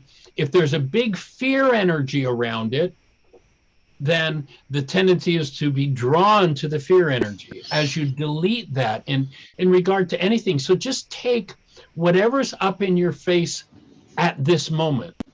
And it might be about the grocer. It might be about your son, you know, the fact that your son has passed, that you can be a space of love instead of a space of pain for him as he moves forward is a monumental gift to give him. And so there'll be times where your worksheets will be on doing that and removing the pain that you hold, so that when you think of him, you show up thinking of him as active present love rather than as pain. And you'll make a difference in his life, even though he's not in his body right now. Well, I'm choosing with my son to be just in such a state of joy and gratitude that he's no longer passing. I'm no longer suffering. And so grateful, really, for the joy he brought to my life. That's the space I'm choosing to be in, mostly around my son. But I liked what you said. Fear and anxiety is massive within me, Michael, massive. And it has been from a very young age. And this, I think, is what keeps attracting the negative energy to me, you know? So then here's my input. You said, well, what do I do about it? Whatever the next trigger is, whatever it is, pick up the worksheet, take out a pen, and go through the process. And what you'll do is, you know, if there's a little bit of anxiety coming up because whatever it is happened, you know, I wanted to see this TV show and I missed it. That's a worksheet. And when I do that, I weaken the presence of the energy of anxiety in me a little bit each time until I'm freed of anxiety. And no matter what happens in my life, I can't experience anxiety because it's not in me anymore. So take any situation that is even the slightest trigger, put the pen to the paper or get your phone out and open the app and do the worksheet process and watch anxiety just disappear from your life. That's easier said than done. Yeah. No, it's not. No, I'm going to ask you to stop telling yourself that lie. It seems to be because you haven't done it yet. How about a year from now, you and I plan to have a conversation and see what you think. After having taken each time something triggers your anxiety, you apply forgiveness to it. And then in a year, let's have a conversation, see whether that's true or not. Oh, I don't doubt it will help. It's me thinking to pick up the pen and do it. And how long does the process take each time? How much willingness do you have? How many generations in your bloodline do you suppose have experienced anxieties? Mother, father, grandmother, grandfather on father's side, grandmother, grandfather on mother's side, great-grandmother, great-grandfather on grandfather's. How long do you suppose it's been going on? Are you willing? And let me share a story, something that happened for me a few weeks ago. I was doing one of the tools we teach. It's a tool called still point breathing. It's a way of using the breath to delve deeply into the energetic patterns of the body and remove en masse those patterns. And I was doing a still point session on my own. Jeannie had gone to see her dad. He's in an assisted care facility, and I was home alone, and I was doing a still point session. And I'm doing it with my eyes closed, and all of a sudden, I'm laying on the bed, breathing away, and I'm inclined to look down, even though my eyes are closed. And what I saw was a depth of darkness that was just beyond my comprehension. And scattered throughout the darkness were just little spots of light. I mean, uncountable number. And what I was told in that space was that I was looking at my generational history, and that the darkness I was peering into was the darkness that my ancestors had lived in, and the spots of light were each of those ancestors within that darkness. And I was asked if I would be willing to be the space to embrace that darkness that they had carried and didn't know what to do with. And I willingly said, yes, I'm willing to process all of that energy. Now, literally the instant that I said that, I mean, I literally spoke out loud as I'm doing this process in myself to my ancestors and said, I'm here to support you. I'm here to hold that energy. Send it to me. I will process it. I will bring it to love and support the healing process. The instant that I said that, my cell phone rang. And it was my son. My son is 42. My son and I have never discussed generational patterns. We've never discussed genealogy or ancestors. My son calls me. I mean, literally to the second the words come out of my mouth to my ancestors, he calls me and he says, Dad, I'm on Ancestry.com and I'm doing some ancestor search and I want some information about some of our ancestors. Now, here I am in Bristol, Virginia, and my son's about, I guess, 800 or so miles away in Kansas City. And the second I acknowledge I'm willing to embrace the trauma of my generations, my son is on the phone talking about our generations. I'm offering to you that's no accident.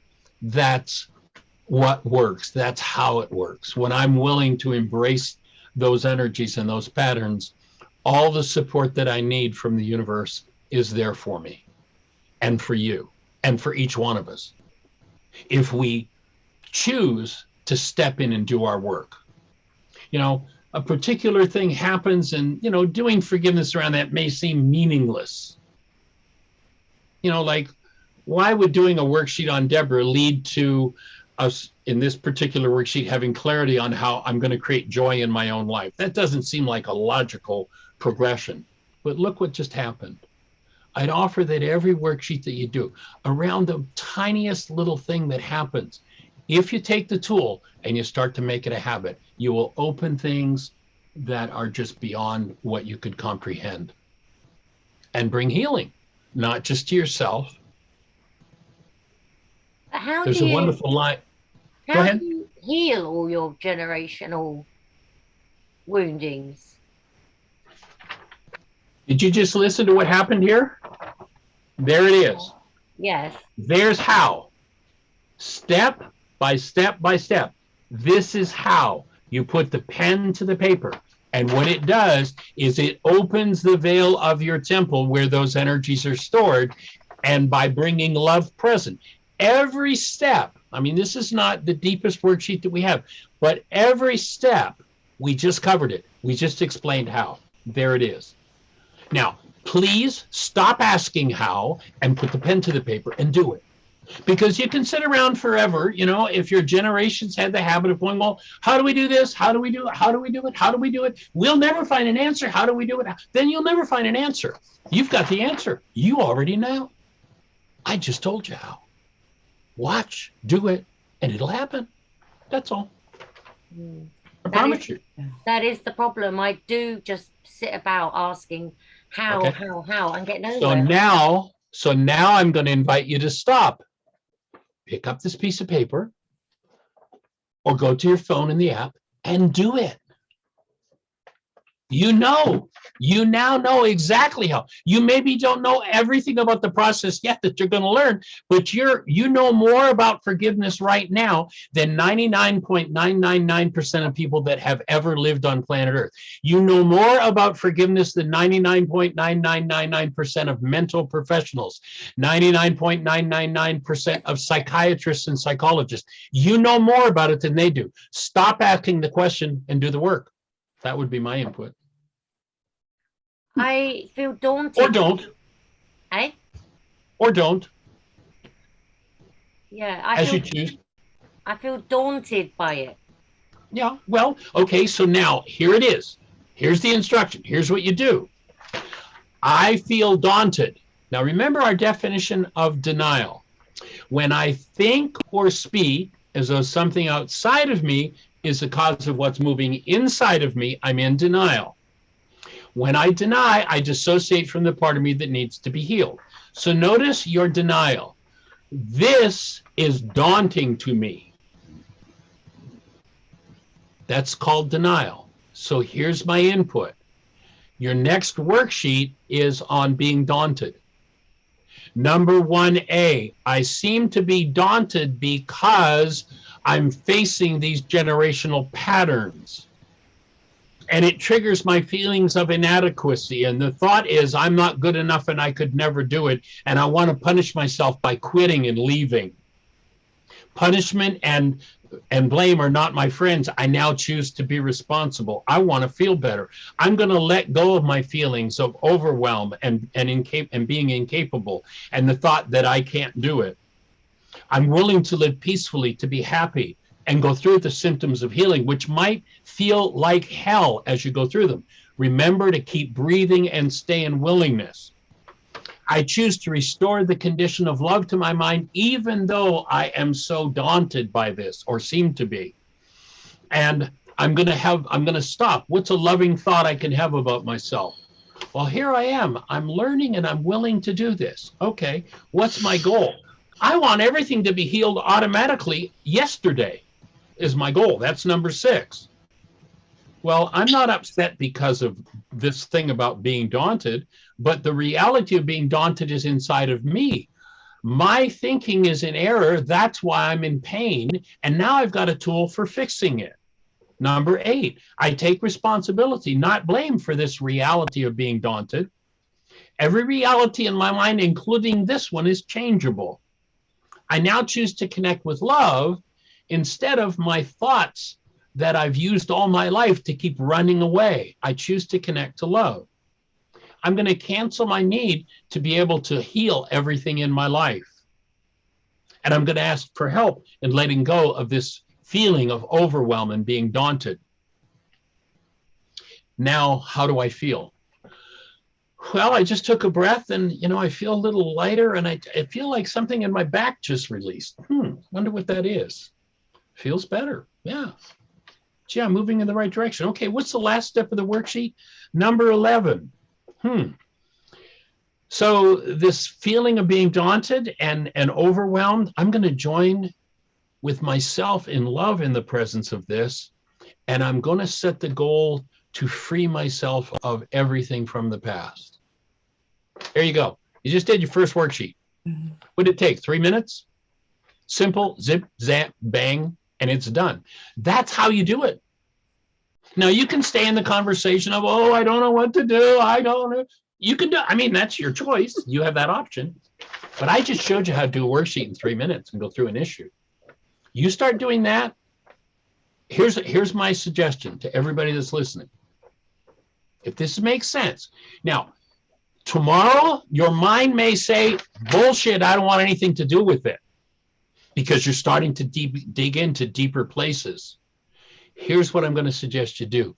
You make a commitment right now to do 5 of these a day for the next 40 days.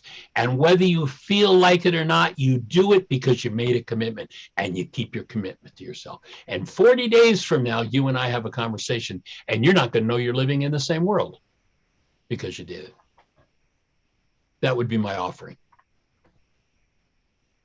Wow.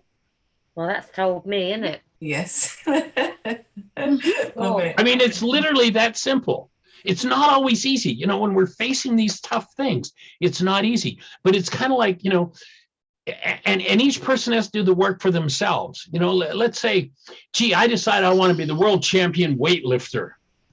But, oh, God, I don't want to do all that work. You have to go sweat and lift weights and strain and hurt. Bill, would you go into the gym tomorrow and every day for the next year and build up muscles and weightlift so I can go win the world championship weightlifting contest? Well, Bill might go win the championship, but if I sit back and expect Bill to do it, I'm not going to be lifting weights for long. Do I want to do the work? Do I want to clean my life up? Do I want to truly live as the presence of love as a human being? Then I need to do the work. And it's just as simple as what I just explained. A, B, C. It's that simple. Again, not always easy. It's that simple. But you have to do it. Yeah. Or not. You don't have to do it. But if you want the result, you're going to have to do it. If I want the result of being the world weightlifting champion, I'm going to have to go into the gym every day for the next year, 2 years, 3 years, 5 years. I've been going into the gym of doing this work every day for almost 50 years.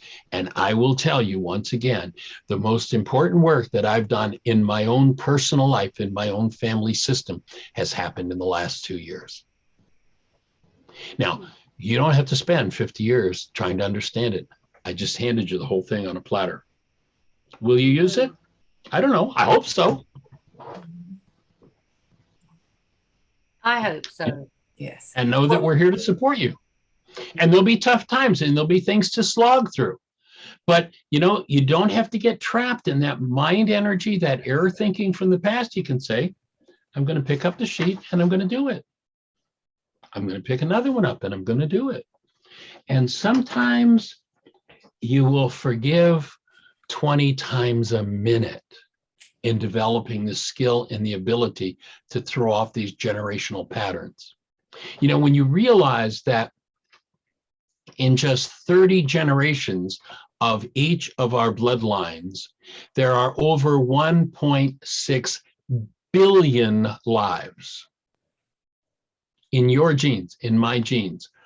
1.6 billion people in 30 generations. What do you suppose the 1.6 billion people in your generations that came before you went through, knowing what you know about history? What do you suppose they went through? There's been hell. I mean, beyond any comprehension. And guess what? You've got the tools to clean it up for them, for yourself, and for your future generations. I feel like I'm living in hell at the moment. Well, yeah. And Michael's gave great advice on doing the work, and I will second that, because that was one of the reasons why I wanted to bring Michael. I messaged Michael when I first read this book, and I started doing the sheets, and I would do the sheets every morning and at breakfast. So even creating it within a habit, because I know that I'm going to sit down and eat breakfast every morning. So I'll do a worksheet while I'm doing breakfast, but that's when the change comes. It's actually doing the work. But that's one of the reasons why I wanted Michael to come. It was like doing the worksheet every morning. That's what made the difference. I can read the book and go, yeah, this is amazing. But that's not the thing that made the change. It was actually doing the worksheets. Yeah. There's a wonderful scene. If you haven't seen the movie Gandhi, get a hold of it and watch it. And there's a wonderful scene in it. Gandhi is fasting, and he's committed to fasting to death because there's been violence in his name. And a man, I forget whether he was Hindu or Muslim, there's a conflict there between the Hindus and the Muslims. And there's a man who has killed a child, and because someone killed his son. And he comes to Gandhi's bedside where Gandhi's on the verge of death, and he has a piece of bread in his hand, and he says, eat, eat. I'm not going to go to hell with your death on my soul. And Gandhi says, what happened? And he explains that he murdered a young boy because they murdered his son. And he said, I know that I'm going to hell, but I don't want to go to hell with your death on my conscience. And Gandhi says to him, I know a way out of hell. And the man just looks at him wide-eyed like, how? And Gandhi says, and as he's explaining about this boy that he's killed, he holds his hand up and shows, he's a small boy that he smashed his head on rocks as vengeance. He says, I know a way out of hell. Find a young boy about this tall. Only make sure, and again, I don't remember whether it was a Hindu or Muslim, but let's say he was a Hindu man. He said, make sure he's a Muslim, one who's been orphaned by this war. He said, find that boy that's an orphan and raise him, but make sure you raise him as a Muslim. He gave him instructions on how to get out of hell. Dear heart, you've been given instructions on how to get out of hell. It's your choice as to whether or not you do.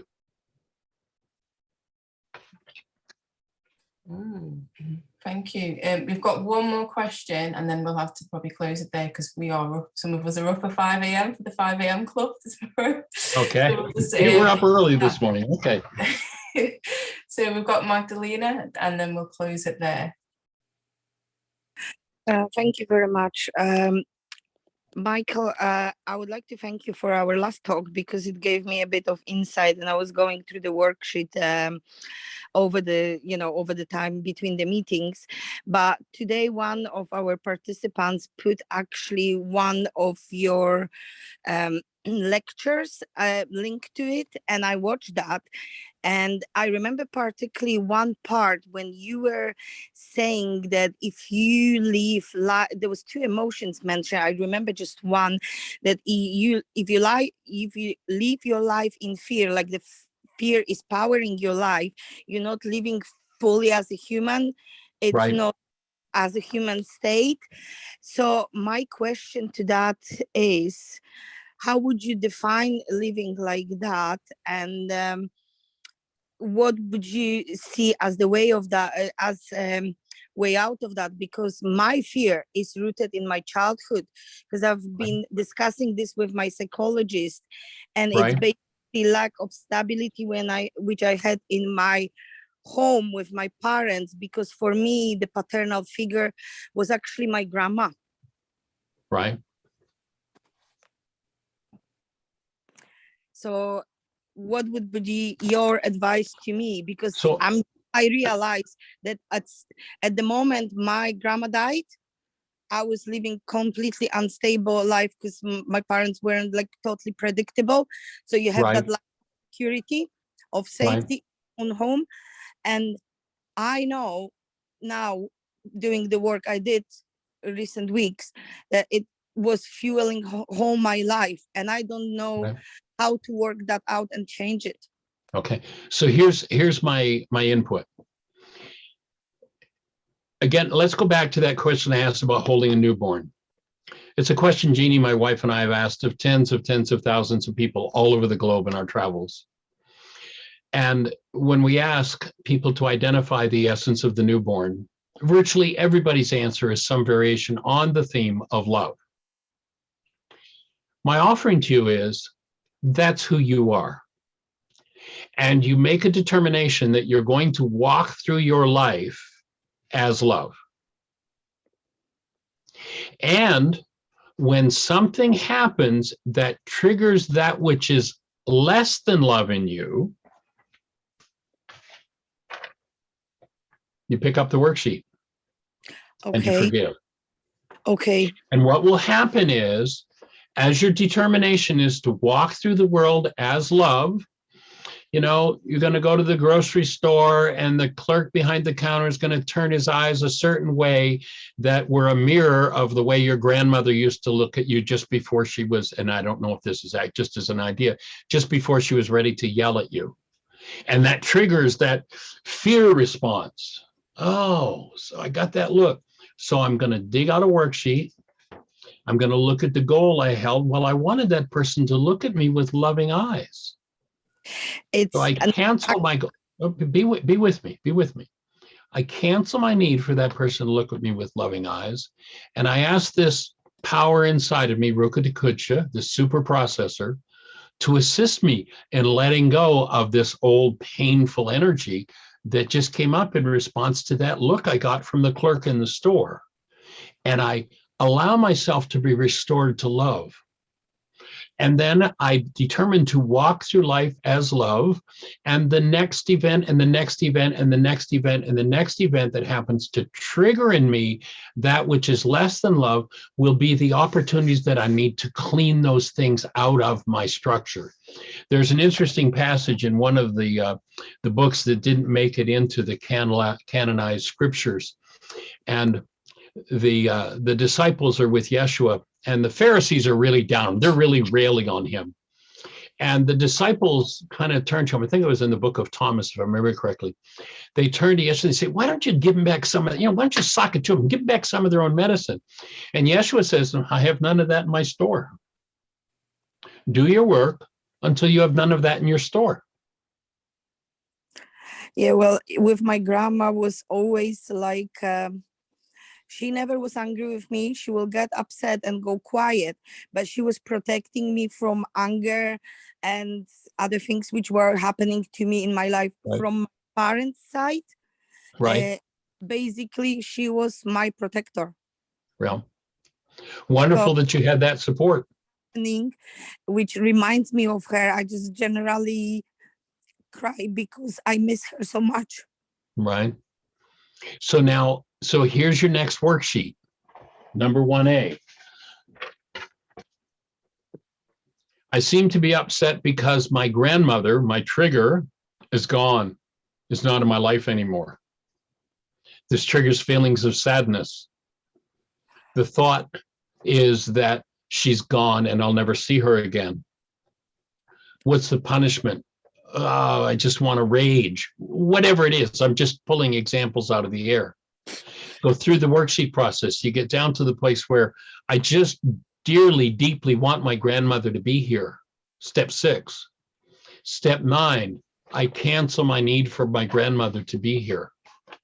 And when I cancel that, what's going to happen is that file, so to speak, in my mind that holds not just my grief about my grandmother being gone, but generational grief from 1,000 generations of people who lost grandmothers, grandfathers, spouses, and children, and that pain that's been passed on to you in your genes. And as you start to forgive that, as you start to apply forgiveness to that and remove that, here's what will happen. You will think about your grandmother and there'll be nothing but a smile on your face and deep joy, because that's the relationship you had with her. Yeah, I'm missing her very much because she was the only person in my life so far who loved me unconditionally. Yeah, got it. And as you forgive that pain that you hold, you'll start to have all-embracing love for yourself. Okay. Thank to you. match the all-embracing love that she had for you. Thank you. Yeah. You're welcome. We're here to hold the space for you. And Well, notice, look at the screen. Look at the screen. Look at all these faces you've got here, just extending love in your direction. I'm just basically, after doing the worksheet and all that, I realized, and then I discussed it with the psychologist. I've been generally living all my life in fear of multiple things, like, a failure, things like that. And I do know, because I put on the chat, love to my daughter, because I remember how I felt when I gave birth to my daughter, and they put her on my tummy for the first time when I've seen her first time. So now you're going to process through all of that fear so that the only thing left is you, love. Now, if you don't process through it, then a year from now, 2 years from now, 10 years from now, you'll be able to keep doing the fear. No, I don't want But to if do. you then pick up the worksheet and That's why- each opportunity that comes, move through it. Yeah, that's why I started doing it. And that conclusion about the fear and realization. And, I analyzed the past, my choices and things in life. And it came, it was like I started with anxiety. And then it was, basically in all my life from the childhood. Okay. Until now. And now you're going to start dumping it. Instead of accumulating more and more and more, it's time to start dumping it and be finished with it. Thank you very much for your help. Delighted to be here of support. That's awesome. And again, call into the radio show, ask questions through the app. And yes, as Yenka said, there's a link in there. My wife and I, basically the last 40 years, traveled anywhere on the globe we were invited. And we actually paid our own expenses, and our workshops were done free. So it was available to anybody, as Yenka is doing. Whether they have money or not, it's irrelevant. If you find this benefits you and you want to send support back, we're continuously developing more programs and more tools. If you look at the app, it's about the 5th upgrade it's gone through in the last couple of years. We've been working on that. And, everything that comes to this work is used to, beyond a fairly modest lifestyle, is used to expand the work and make it available farther and farther afield and globally. So if it's supporting you, support us. Pass it on to somebody else. That's also an awesome way to support us. Thank you very much. Honored and delighted. Thank you. Yeah. Can I say a huge thank you, Michael, for coming again and sharing this great stuff again, because it is just amazing. And it is next week. We're back here again at the same time next week. I'm hoping that I can keep the same Zoom link. If not, then I will let you know. Occasionally we do get Zoom bombers, so that's when I have to change the link. But hopefully that will happen from this time to next week, and I'll just hit the same link and the same time next week. Okay, we'll look forward to seeing you next week. Blessings, everybody. Thank you for joining us. Thank you, you. everyone. Thank you. Thank you.